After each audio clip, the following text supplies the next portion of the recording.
زنا کی توبہ کیسے قبول ہوتی ہے؟ ایک آدمی سے زنا ہو گیا اور رسول اللہ صلی اللہ علیہ وسلم کے پاس آیا اور عرض کرنے لگا، یا رسول اللہ صلی اللہ علیہ وسلم، میں زنا کر بیٹھا ہوں، بھول ہو گئی ہے، اب میں کبھی بھی زنا نہیں کروں گا، اب مجھے کیسے معافی ملے گی، یہ بتا دیجئے۔ پھر حضور صلی اللہ علیہ وسلم نے فرمایا، صرف ایک کام کر لو، تمہاری توبہ قبول ہو جائے گی۔ بسم اللہ الرحمن الرحیم۔ واضح رہے کہ زنا بہت بڑا گناہ ہے۔ قرآن و حدیث میں زنا کی سخت مذمت بیان کی گئی ہے۔ زنا کرنے والوں کے بارے میں سخت وعیدیں نازل ہوئی ہیں۔ حدیث مبارکہ میں ہے کہ ساتوں آسمان اور ساتوں زمینیں شادی شدہ زناکار پر لعنت کرتی ہیں۔ جہنم میں ایسے لوگوں کی شرم گاہوں سے ایسی سخت بدبو پھیلے گی جس سے اہل جہنم بھی پریشان ہوں گے، اور آگ کے عذاب کے ساتھ ساتھ ان کو رسوائی جہنم میں ہوتی رہے گی۔ ایک دوسری حدیث میں ہے کہ حضرت ابو ہریرہ رضی اللہ تعالیٰ عنہ روایت فرماتے ہیں کہ رسول اللہ صلی اللہ علیہ وسلم نے فرمایا، زنا کرنے والا زنا کرتے وقت مومن نہیں رہتا، چوری کرنے والا چوری کرتے وقت مومن نہیں رہتا، اور شراب پینے والا شراب پیتے وقت مومن نہیں رہتا۔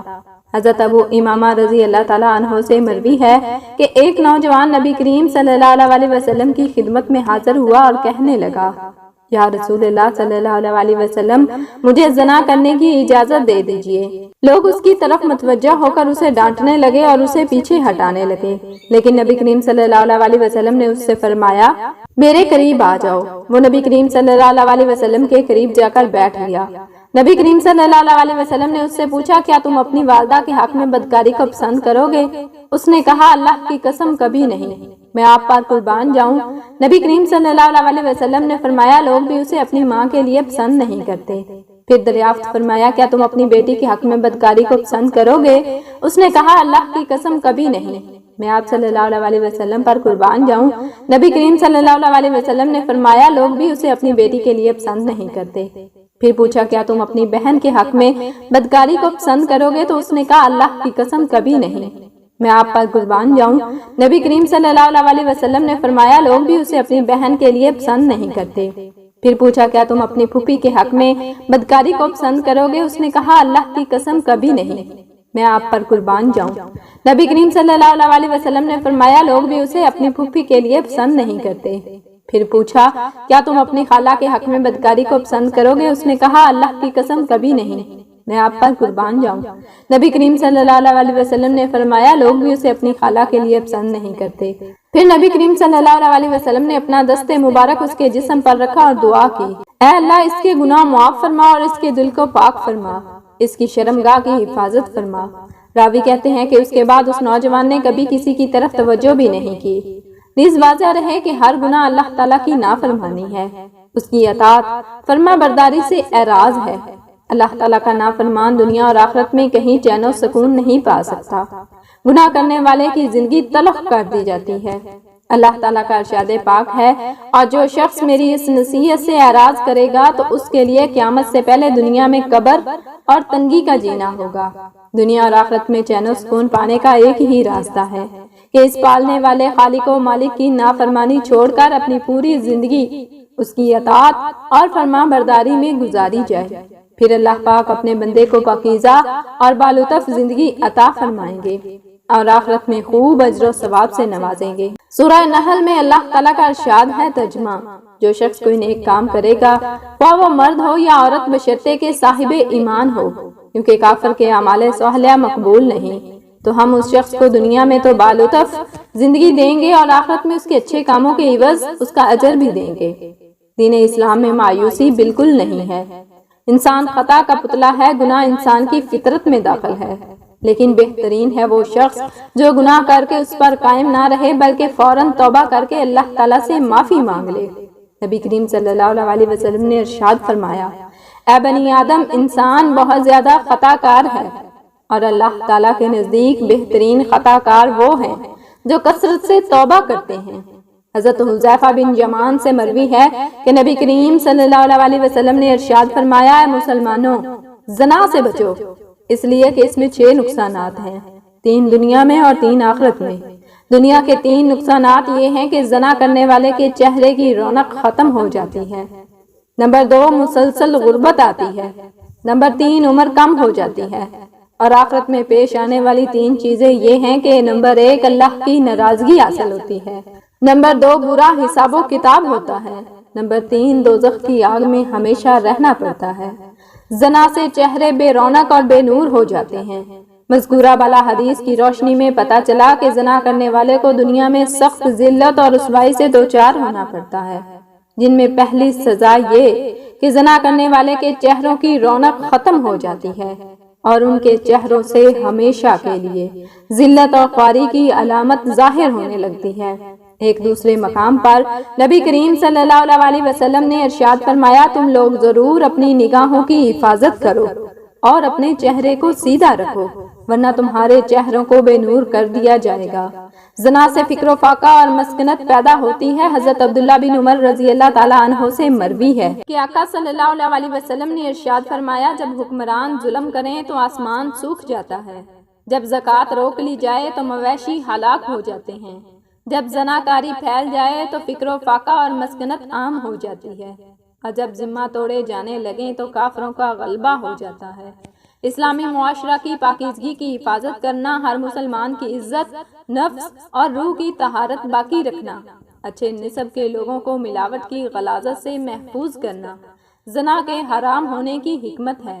عبرانی کی ایک صحیح روایت ہے کہ ابو العاص نبی کریم صلی اللہ علیہ وسلم سے روایت کرتے ہیں کہ آپ صلی اللہ علیہ وسلم نے فرمایا، روزانہ آدھی رات کے وقت آسمان کے دروازے کھول دیے جاتے ہیں اور ایک پکارنے والا فرشتہ پکارتا ہے کہ ہے کوئی دعا کرنے والا جس کی دعا قبول کی جائے، کوئی سوال کرنے والا جس کا سوال پورا کیا جائے، کوئی مصیبت زدہ جو دعا کرے اور اس کی مصیبت دور کر دی جائے۔ یعنی آدھی رات کے بعد دعائیں قبول ہونے لگ جاتی ہیں۔ ناظرین، اللہ تعالیٰ ہر دعا کرنے والے مسلمان کی دعا قبول فرماتا ہے، سوائے زانیہ کے جو اپنی شرمگاہ کے ذریعے غیر مرد کو سیراب کرتی ہے۔ زانیہ عورت جو زنا کے ذریعے مرد کا دل بہلاتی ہے، پھر اس کی دعا قبول نہیں ہوتی۔ زنا کرنے والے لوگ خود اپنے آپ کو اللہ کے عذاب کا مستحق بنا لیتے ہیں۔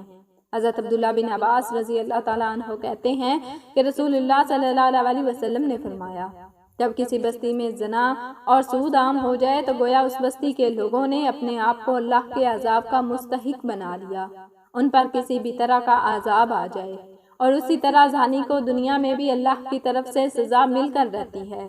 یعنی یہ ایک ایسا جرم ہے کہ جس کی سزا دنیا میں بھی ملتی ہے۔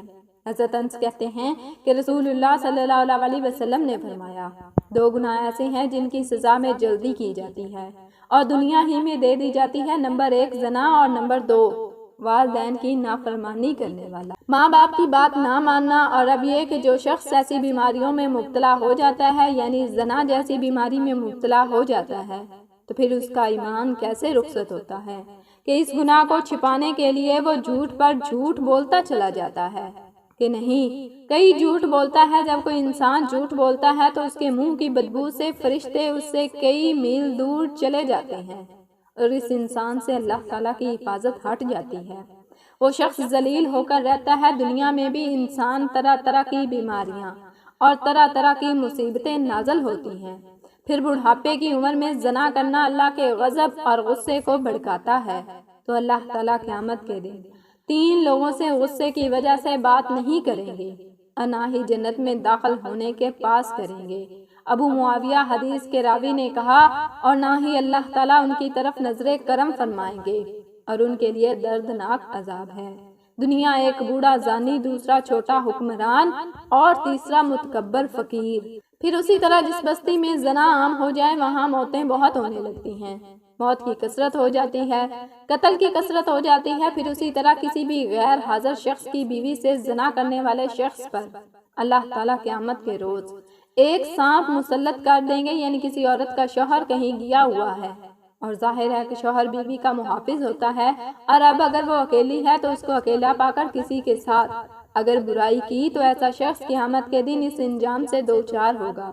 عبداللہ بن عمر کہتے ہیں کہ رسول اللہ صلی اللہ علیہ وسلم نے فرمایا، جو شخص کسی غیر حاضر آدمی کی بیوی کے ساتھ بستر پر آ کر بیٹھتا ہے، اس کا انجام اس شخص جیسا ہے جسے قیامت کے روز زہریلے سانپوں میں سے ایک سانپ ڈسے گا۔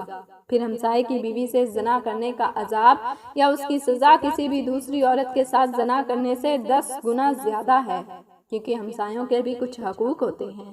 حضرت عبداللہ بن رضی اللہ تعالیٰ عنہ بیان کرتے ہیں کہ میں نے رسول اللہ صلی اللہ علیہ وسلم سے پوچھا، کون سا گناہ اللہ کے نزدیک سب سے بڑا ہے؟ آپ صلی اللہ علیہ وسلم نے فرمایا، یہ کہ تو اللہ کے ساتھ کسی کو شریک ٹھہرائے جب اس نے تمہیں پیدا کیا ہے۔ وہ کہتے ہیں کہ میں نے آپ سے عرض کی، یہ تو واقعی بڑا گناہ ہے۔ وہ کہتے ہیں میں نے پوچھا پھر کون سا؟ پھر فرمایا تو اپنی اولاد کو اس اندیشے سے قتل کر دے کہ وہ تمہارے کھانے میں شریک ہوگی۔ وہ کہتے ہیں میں نے پوچھا پھر کون سا؟ آپ نے فرمایا پھر یہ کہ تو اپنے ہمسائے کی بیوی کے ساتھ زنا کرے۔ صحابہ کرام رضی اللہ تعالیٰ عنہ نے بڑے گناہوں سے متعلق دریافت کیا تو آپ صلی اللہ علیہ وسلم نے انہیں سب سے بڑے گناہ کے بارے میں بتایا کہ وہ شرک اکبر ہے، جسے اللہ تعالیٰ صرف توبہ ہی سے بخشتا ہے۔ اگر شرک اکبر کا مترکب یعنی بغیر توبہ کے مر گیا تو وہ ہمیشہ ہمیشہ جہنم میں رہے گا۔ دوسرا بڑا گناہ یہ ہے کہ آدمی اپنے بچے کو اس خوف سے مار دے کہ وہ اس کے ساتھ اس کے کھانے میں شریک ہوگا۔ چنانچہ کسی ایسی جان کو مار دینا جسے اللہ نے حرام کیا ہو تو اس کا مرتبہ بڑے گناہوں میں دوسرا ہے۔ گناہ اور اس کی سزا بھی زیادہ ہو جاتی ہے، جبکہ مقتول قاتل کا رحمی رشتہ دار ہو اور یہ اور بھی زیادہ ہو جاتی ہے، جبکہ قتل کا مقدمہ مقصد مقتول اللہ اس رزق سے محروم کرنا ہے جسے اللہ نے قاتل کے ہاتھ پر جاری فرمایا۔ پھر یہ کہ آدمی اپنے ہمسائے کی بیوی سے زنا کرے۔ کبیرہ گناہوں میں تیسرا درجہ زنا کا ہے۔ اس کا گناہ اور رسوا اور بھی زیادہ بڑا ہوتا ہے کہ جس عورت سے زنا کیا جائے وہ ہمسائے کی بیوی ہو، جس کے ساتھ شریعت نے حسن سلوک، نیکی اور اچھی صحبت کی نصیحت کی۔ حضرت مقداد کہتے ہیں کہ رسول اللہ صلی اللہ علیہ وسلم نے اپنے صحابہ سے دریافت فرمایا، زنا کے بارے میں تمہارا کیا خیال ہے؟ صحابہ نے عرض کی کہ زنا کو اللہ اور اس کے رسول نے حرام قرار دیا، لہٰذا وہ قیامت تک حرام ہے۔ پھر آپ صلی اللہ علیہ وسلم نے صحابہ کرام سے فرمایا، ایک آدمی اگر 10 عورتوں سے زنا کرے تو یہ گناہ اس سے کم ہے کہ آدمی اپنے ہمسائے کی بیوی سے زنا کرے۔ ہمسائے کی بیوی سے زنا ایک تو حق ہمسائیگی بھی پامال ہوتا ہے، اور اس کے علاوہ کیا وجہ ہے کہ اس کو زنا برا کہا گیا ہے؟ اعتماد کا رشتہ ہوتا ہے۔ ساتھ گھر ہوتے ہیں تو سارے راز معلوم ہوتے ہیں کہ کس دن کون آ گیا، کون گھر میں ہے یا نہیں۔ پھر اسی طرح تانک جھانک کے موقع بھی ہوتے ہیں اور کئی طرح کی خرابیاں اس میں آ جاتی ہیں۔ کسی بھی وقت دماغ سکون میں نہیں رہتا، انسان ایک خوف کا شکار رہتا ہے۔ ناظرین، کیا آپ کو پتہ ہے کہ آخرت میں ایسے شخص کا انجام کیا ہے؟ کسی کو معلوم ہے جو دنیا میں زنا کرتا ہے، قیامت کے دن اس کا انجام کیا ہے؟ نبی کریم صلی اللہ علیہ وسلم کی حدیث روایت کرتے ہیں کہ آپ صلی اللہ علیہ وسلم نے فرمایا کہ معراج کے موقع پر جب آپ نے جبریل سے پوچھا کہ جو مناظر آپ مجھے دکھائے ہیں ان میں سے سب سے پہلے جس شخص پر آپ کا گزر ہوا اس کے جبڑے نتنے اور آنکھیں گدی تک لوہے کے آلے سے چیری جا رہی تھیں، تو یہ کون تھا؟ تو بتایا گیا کہ وہ شخص تھا جو صبح کے وقت گھر سے نکلتا، جھوٹی خبریں گڑتا اور آنن فانن ساری دنیا میں پھیل جاتی۔ اور اب تو میڈیا کے ذریعے ایک جھوٹ پوری دنیا میں کروڑوں مرتبہ ملٹی پلائی ہو جاتا ہے۔ ننگے مرد اور عورتیں جو آپ نے تنور میں جلتے دیکھے، کتنے ٹائٹ ہوتا ہے، وہ زانی مرد اور عورتیں تھیں، یعنی دنیا میں زنا کرنے والا مرد اور عورت اس تندور کے اندر آگ میں جل رہے تھے۔ اور تیسرا شخص جو خون کی ندی میں غوطے کھا رہا تھا، ہم نے دیکھا کہ جس کے منہ میں بار بار پتھر ڈالے جا رہے تھے کہ وہ شخص جو دنیا میں سود کھاتا تھا۔ اب دیکھیے کہ یہ ایک ایسی بیماری ہے، ایسی خرابی ہے جس کو افسوس کے ساتھ کہنا پڑتا ہے کہ اس مسلمان معاشرے میں آزادی کے نام پر خرابی بھی نہیں سمجھا جاتا۔ ایک وقت تھا کہ جب اسے بہت ہی بڑی برائی سمجھا جاتا تھا۔ کوئی شخص اگر ایسی برائی کے قریب بھٹکتا تو اسے ذلت کی نگاہ سے دیکھا جاتا تھا، اسے ذلت اور رسوائی کا سامنا کرنا پڑتا۔ لیکن اب آپ دیکھتے ہیں کہ عموماً لوگ اس کو برا نہیں سمجھتے یا معمولی سمجھتے ہیں اور کہتے ہیں کہ اچھا کر لیا، غلط کام پر توبہ کر لیں گے، معافی مانگ لیں گے۔ لیکن کبھی یہ نہیں سوچا کہ توبہ کرنے کی مہلت ہی نہ ملی تو کیا کریں گے؟ اللہ نے توبہ کی توفیق نہ دی تو کیا کریں گے؟ حضور نبی کریم صلی اللہ علیہ وسلم کی خدمت میں ایک خاتون آئی اور کہنے لگی کہ مجھ سے گناہ ہو گیا اور میرے پیٹ میں ناجائز بچہ ہے۔ آپ صلی اللہ علیہ وسلم نے فرمایا، میں کیسے مان لوں؟ تو نے بدکاری کی ہے۔ پر اس خاتون میں احساس گناہ بڑا تھا تو آپ صلی اللہ علیہ وسلم نے فرمایا کہ جاؤ اور بچہ پیدا ہونے کے بعد پھر آنا۔ پھول جیسا بچہ پیدا ہوا تو بچہ گود میں لیے آ گئی۔ یا رسول اللہ صلی اللہ علیہ وسلم، اب کیا کروں؟ تو آپ صلی اللہ علیہ وسلم نے فرمایا کہ غلطی تیری ہے، بچے کی نہیں۔ واپس جاؤ اور اسے دودھ پلاؤ، جب روٹی کھانے لگے تب آ جانا۔ صحابہ کرام رضوان اللہ اجمعین کہتے ہیں کہ جب 2 سال بعد آئی تو بچے کے ہاتھ میں روٹی کا ٹکڑا تھا۔ جب آئی تو رونے لگی اور کہا، اے محبوب خدا صلی اللہ علیہ وسلم، ساری رات مجھے نیند نہیں آتی، یہ گناہ چبھتا ہے، مجھے پریشان کرتا ہے، اور اگر آج مر گئی تو اللہ کی بارگاہ میں کیا جواب دوں گی، نظر کرم فرمائیں۔ تو آپ صلی اللہ علیہ وسلم نے فرمایا کہ بچہ ایک صحابی کو دے دو اور اسے کہو کہ اس کی اپنے بچوں کی طرح پرورش کرنا۔ پھر فرمایا اس خاتون کو کہ باہر لے جاؤ اور پتھر مار مار کر سنسار کر دو، یہاں تک کہ وہ انتقال کر گئی۔ آپ صلی اللہ علیہ وسلم نے 2 صحابیات کی ڈیوٹی لگائی اور فرمایا کہ اسے اٹھاؤ، غسل بھی دو اور تدفین بھی کرو۔ جب یہ کام ہو گیا تو حکم ہوا کہ صفیں سیدھی کرو، میں خود اس کا جنازہ پڑھاؤں گا۔ صحابہ کرام نے کہا، اے نبی صلی اللہ علیہ وسلم، اس کا جنازہ معاذ اللہ؟ تو ہمارے پیارے نبی صلی اللہ علیہ وسلم نے اس خاتون کو معاشرے سے کاٹا نہیں، بلکہ آپ صلی اللہ علیہ وسلم نے فرمایا کہ تو نے اس کا گناہ دیکھا ہے مگر اس کا احساس نہیں دیکھا، اس کی توبہ کا انداز نہیں دیکھا، اس کی تڑپ نہیں دیکھی، بارگاہ خدا میں سرخرو ہونے کا جذبہ نہیں دیکھا۔ آپ صلی اللہ علیہ وسلم نے فرمایا کہ اس نے اتنی اعلیٰ توبہ کی ہے کہ اگر ساری امت میں بانٹ دو تو اللہ سب کی بخشش فرما دے۔ ایک نوجوان صحابی جسے معاذ رضی اللہ تعالیٰ عنہ کے نام سے جانتے تھے، ان کی شادی مدینہ منورہ میں ہوئی تھی۔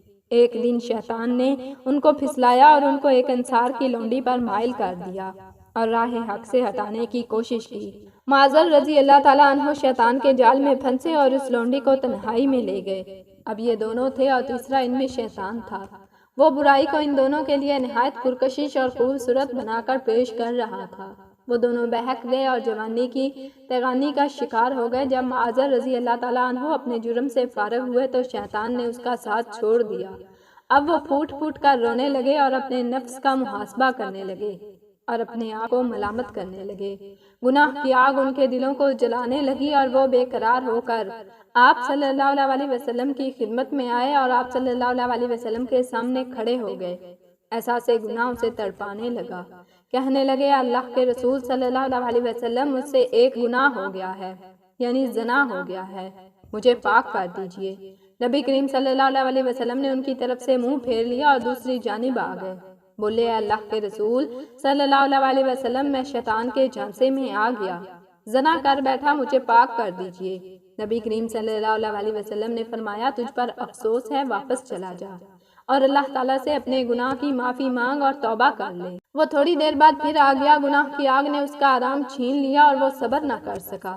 نبی کریم صلی اللہ علیہ وسلم نے اس کے بارے میں حکم دیا کہ اسے یہاں سے نکال دو۔ اسے نکال دیا گیا اور چوتھی مرتبہ پھر چلا آیا۔ نبی کریم صلی اللہ علیہ وسلم نے لوگوں سے پوچھا، کیا دیوانہ ہے؟ لوگوں نے کہا، اللہ کے رسول صلی اللہ علیہ وسلم، ہم تو اس میں ایسا کوئی مرض نہیں پاتے۔ آپ صلی اللہ علیہ وسلم نے فرمایا، شاید اس نے شراب پی ہوئی ہے، اس لیے ایسی حرکتیں کر رہا ہے۔ ایک آدمی کھڑا ہوا اور اس نے معاذ رضی اللہ تعالیٰ عنہ کا منہ سونگا، اسے شراب کی کوئی بو محسوس نہ ہوئی۔ نبی کریم صلی اللہ علیہ وسلم نے پوچھا، تجھے پتا ہے زنا کسے کہتے ہیں؟ اس نے کہا، جی ہاں، میں ایک عورت کے ساتھ اس طرح حرام ارتکاب کر بیٹھا ہوں جسے ایک آدمی حلال طریقے سے اپنی بیوی کے پاس کرتا ہے۔ آپ صلی اللہ علیہ وسلم نے پوچھا، اب اس بات سے تمہارا کیا مطلب ہے؟ اس نے کہا کہ مجھے پاک کر دیجئے۔ نبی کریم صلی اللہ علیہ وسلم نے مکمل تفتیش کروائی، جرم ثابت ہونے پر حد جاری فرمائی۔ آپ صلی اللہ علیہ وسلم نے حکم دیا اور اسے سنسار کر دیا۔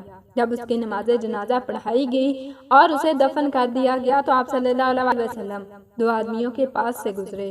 وہ آپس میں باتیں کر رہے تھے کہ دیکھو، اس آدمی پر اللہ نے پردہ ڈالا تھا لیکن اس نے اپنے آپ کو خود ہی ہلاک کر ڈالا، حتیٰ کہ اسے پتھر مار مار کر یوں ہلاک کر دیا گیا جیسے کتے مار دیے جاتے ہیں۔ نبی کریم صلی اللہ علیہ وسلم خاموش ہو گئے۔ پھر تھوڑا سا آگے چلے تو ایک مردہ گدھا پڑا ہوا تھا، اسے دھوپ نے جلا دیا تھا اور وہ بھول گیا تھا۔ جب نبی کریم صلی اللہ علیہ وسلم نے اس گدھے کو دیکھا تو پوچھا، فلاں فلاں آدمی کدھر ہے؟ وہ دونوں بولے، اللہ کے رسول صلی اللہ علیہ وسلم، ہم یہاں ہیں۔ آپ صلی اللہ علیہ وسلم نے فرمایا، اترو، اس گدھے کا گوشت کھاؤ، اور حیران ہو کر بولے، اللہ کے نبی، بھلا اسے کون کھا سکتا ہے؟ آپ صلی اللہ علیہ وسلم نے فرمایا، ابھی جو تم اپنے بھائی کی عزت پامال کر رہے تھے وہ اس گدھے کو کھانے سے بھی زیادہ بدتر ہے۔ معاذ رضی اللہ تعالیٰ عنہ نے ایسی سچی توبہ کی ہے کہ اگر یہ توبہ امت کے مابین تقسیم کر دی جائے تو انہیں کافی ہوگی۔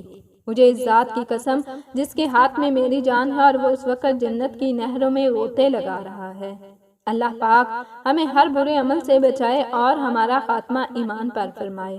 محترم ناظرین، کمنٹ باکس میں اللہ تعالیٰ کے 99 ناموں میں سے ایک نام ضرور ٹائپ کریں۔ جزاکم اللہ خیراً کثیرا۔